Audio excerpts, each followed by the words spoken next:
There has always been a war to manipulate women, but what concerns me recently is how willingly we as women are fighting it for them. Whoever them are, the powers that be them. Now, I literally just made a video stating that we, all people, are performing authenticity, and then up pops this article on my newsfeed, and it says the messy girl look might be the perfect clapback to the patriarchy. Now, I don't want to talk about the patriarchy in this, but I went through this article and this messy girl aesthetic has arisen literally in contrast to the Mar-a-Lago look. And so I had to look into that too. And this was originally going to be, I guess, just kind of like a critique of both sides. But after digging deeper, I was like, oh, absolutely not. I said, I lived this nonsense. I said, so this is like a straight up manifesto of what the modern woman really needs to become. And it really needs to rise. Like, we really need to, okay? But men, you can more than welcome to watch this as well. So there are two sides, and they are both suffering from the same exact trap, different expressions, okay? So we have two costumes. We have the messy girl on the left, and from this article, it said that it's pretty much in direct opposition or rebellion to the Mar-a-Lago face of the MAGA movement. So from this article, a girl said she agrees that the messy girl is the anti-Mar-a-Lago face. When I leave the house, I want to look like me. I don't want to look like some cookie cutter or some cartoon version of what a woman should look like because I'm already eschewing all those things anyway. Okay, great. I totally get it, especially once I looked and I saw the faces that are coming out of Mar-a-Lago. So, this is actually quite worrisome. We have these women that are part of the MAGA movement who are getting like $90,000 worth of plastic surgery on their faces. And from what I read, you can go up to like $200,000 to $300,000 just for like the upkeep of their face. And so it's not just to look young. They're not trying to look like they're, in their 20s or they're teenagers. They're actually going in for a specific look to try and look expensive. So both sides here are living for the external gaze. What these women are doing in MAGA is really quite outrageous. They're not hiding the fact that they're getting plastic surgery at all. And so you have the right, they're pumping women full of filler and extensions and then putting them, in Congress or on these like MAGA reality TV shows. And they look like they're auditioning to be, potential blow up sex dolls and not, people who should be running the country. And they also look like they're submitting to someone's perceived notion of what a woman is supposed to look like, as opposed to taking a stand for their mind. You would think that these people were being put into office for their minds. Now, that is not power, that is decoration. Other side, the left, we have not only the messy girl aesthetic, but it almost looks like the left is deliberately pushing unattractiveness as rebellion. So dowdy as dignity, chaos as courage and personality. From a few articles that I was reading on the messy girls, imperfection is now a political statement. It is literally anti-MAGA. So they're talking about leaning into chaos and disorder because I guess apparently order and being, well put together is on the other side. So from this article, the messy girl apartment aesthetic, someone wrote, this is the end of the article, last statement, really punch it. In 2026, the most sophisticated woman is the one who looks like she's living fully, moving fast, and refusing to apologize for the beautiful chaos she leaves in her wake. Well, how poetic. Beautiful chaos now, too. So the one who looks, so not even somebody who is living fully. I mean, this is flat out talking about performativeness. And what's crazy is that if you ask them, though, this says messy girl dressing is authentic and lived in, not performative. Well, if you're writing an article about how a person is supposed to dress and then talking about that she looks like she's living fully, it's obviously performative authenticity, okay? So both sides have made the conversation about appearance. Different aesthetics, same exact trap. Neither side is talking about a woman's mind. Neither side is asking what a woman thinks. They're both asking, what does a woman look like and whether it serves either side and how they can profit from them. So on one side wants an inflated woman, like an exaggerated femininity. The other side wants women to be deflated, stripping women of beauty.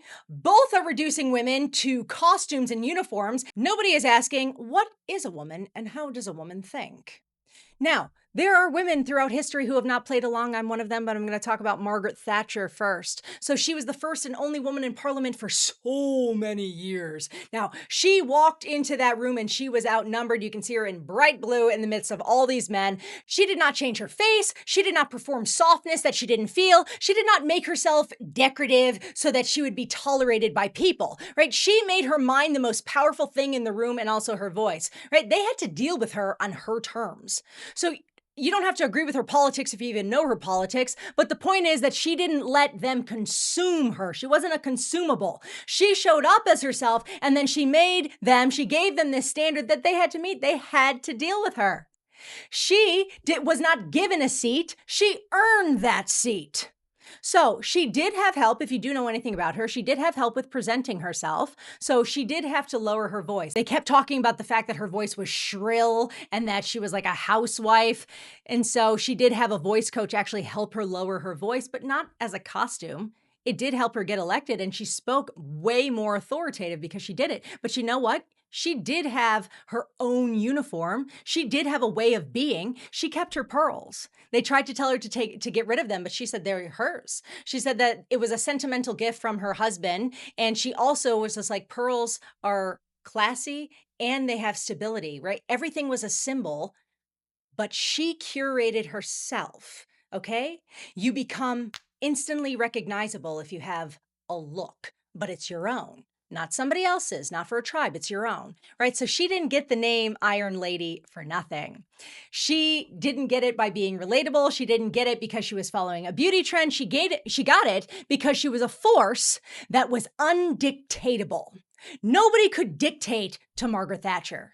So today, women are being told to choose that you're going to be the messy girl or the political doll or the Hollywood starlet or the clean girl, right? So you have to fit into some sort of box for people. Well, I'm declaring war on the assumption that shared by both sides that a woman's appearance is her most important political and social instrument. It is absolutely not. To earn a man's respect in the arena, the public arena, work or politics, it doesn't matter. You have to stop letting the world consume and possess your image. Right? Women, we need to start showing up with dignity, presenting as ourselves, and refusing to be a carbon copy of somebody else in the world. We are women. We are to be more than faces and bodies.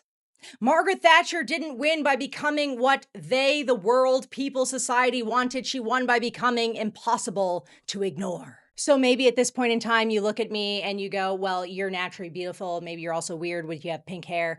So maybe this doesn't apply to me. But as a matter of fact, I have been maneuvering this my entire life.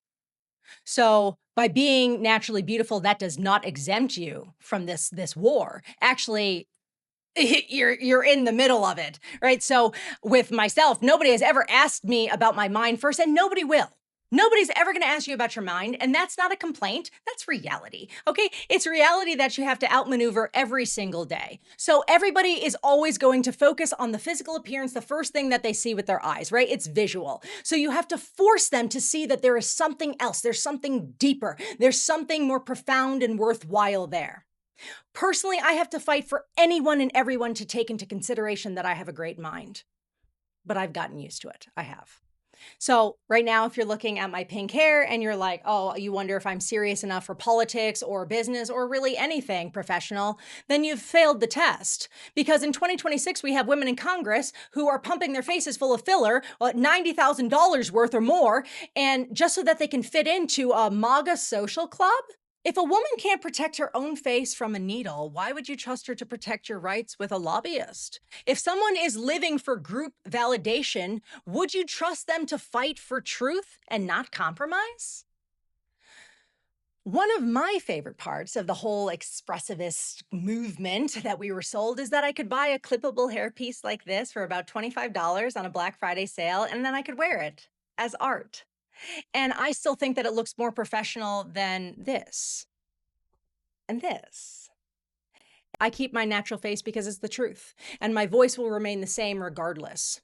So filler won't fix it, messy hair won't fix it. Changing your appearance in either direction is still letting appearance be the subject and the focal point of the discussion around women and power. So in 2026, it should not be about pumping yourself full of anything at all to fit into somebody else's idea of what power is supposed to look like on a woman. Show up, look like yourself, and let your mind do what your face and body cannot do. So my beauty personally doesn't open the doors that people think it opens. It opens different doors, but with different expectations. And I still have to fight to be heard on the inside of the room. So Hedy Lamarr, one of my favorite classic actresses, she was dubbed the most beautiful woman in the world, and she was a brilliant scientist if you didn't know her. In the 1940s, she was fighting the beauty trap in Hollywood while inventing military-grade technology and like the predecessors of Wi-Fi and stuff. Like, she was amazing. So she said, any girl can be glamorous. All you have to do is stand still and look stupid. So this is not about refusing to participate. You still have to show up. You still have to be in the room, but play the game, and it can actually be fun, but you have to play it on your own terms. So dress well because you respect yourself, not because somebody else told you how to like signal your tribe, okay? Messy girls with the messy girl aesthetic are claiming that cleaning their room is performative for videos. Even Jordan Peterson told young boys to clean their room. Keep your space with order because dignity starts at home. It's private, it's personal. Not because chaos is the enemy's aesthetic. Stop being anti-something and start being pro-something. Also, a dignified woman doesn't refuse to smile. I had to learn this myself over time. Apparently, Donald Trump had something to say to a journalist, Caitlin Collins. He said, I don't think I've ever seen you smile. I've known you for 10 years. I don't think I've ever seen a smile on your face. You know why you're not smiling? Because you know you're not telling the truth. Well, all sorts of people were upset. You can call it a gendered microaggression if you wish, but it doesn't change anything. Right? I told you that Margaret Thatcher trained to lower her voice, not to fit in, but when she lowered her voice, they had no choice but to hear her. Okay, play the game. If a man asks me to smile, I'll smile. I'll be like, did you catch my smile as I deliver hard truths? I'll deliver all my future messages with a smile. Does it make it more palatable? Does it help you go down easier? Play the game, own it. It's your agency. So you earn respect not by making yourself more consumable, but by making yourself impossible to dismiss. Women are equal and different. You don't have to manipulate your body to prove either one. Stop performing for the side that says they're on your side. Start showing up as yourself, for yourself, and most importantly, with something to say. Okay? So the manipulation of both sides only work because women keep participating. The filler, the messy aesthetics, the political wardrobe, all of it is reactive. So all of it is still organized around what men or movements or trends want from us as women. Don't drop out, rise above. So yes, it's harder work to rise above, but hard work denotes honor and dignity. Authentic dignity. A woman who knows what she is doesn't need a side to validate her. She doesn't need a trend piece. She doesn't need $90,000 worth of procedures up to like 300,000 or a HuffPost article telling her that chaos is courage and that rebellion is the new outfit. Okay, so to earn genuine respect, not tolerance, not consumption, not possession, respect, you have to stop offering yourself up as an item and start showing up as a person. In this video, I'm not talking about your home life or your husband and like a loving relationship. That's not what I'm talking about. I'm talking about in the public arena, okay? You don't earn a man's respect in politics or at work by mirroring his preferences or playing the victim to some arbitrary sexualized standards, okay? You earn it by standing as an equal but different force that cannot be bought, that cannot be shamed or injected into submission. We are equal. We are different. And women, we don't have to carve ourselves up or dress ourselves down to prove it. So, I wore this today because I wanted to. It's in a lot of my other videos as well. So it's not really as a statement. It's not as a rebellion. It's not to signal which side I'm on. Maybe you still don't know what side I'm on. Am I on anybody's side? I wore it simply because I felt like it was an expression of me. But that's the whole point, right? That's what it looks like when nobody wins the war on you. But not many people are writing articles on the unboxed woman now, are they? Because it doesn't sell. If you want to know who I am.